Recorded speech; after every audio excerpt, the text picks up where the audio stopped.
So today I'm going to show you how to add your Dave debit card directly onto your Apple Wallet, even without a physical copy of your debit card in hand.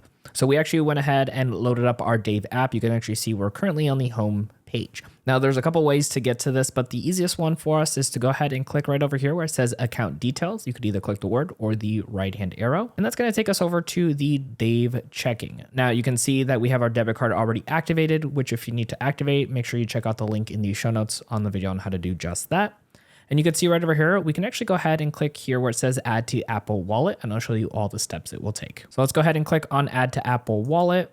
And that's going to bring up this pop-up menu here that's going to have our name and our card number already filled in for us. Obviously, it's blank here on my screen for us, but for you, it's going to have it automatically filled in. So all we got to do here is click on the next button on the top right-hand side. And then this is going to just take a few moments, but it's going to say that it's adding our card, and then it's going to pop up our terms and conditions. Now, once the terms and conditions here pop up, you can go ahead and read through it. If everything looks good, the agree button is on the bottom right-hand side. Let's go ahead and click on that. Now we get put back into this screen here, still showing that it is going through the process of adding it to the wallet. You get this little animation here that says card has been added, and then it's going to ask you if you'd like to make your card the default in your wallet. You can go ahead and click on use as default if you like, or you can go ahead and click on not now. And then let's go ahead and hop over to the Apple Wallet. And then here we are on our Apple Wallet, and you can see here at the very top, we have our Dave debit card. Now, if you'd like to learn how to make your Dave debit card as the default for your Apple Wallet, we actually have a video to show you how to do just that. So check out our next video right over here on screen to keep on learning.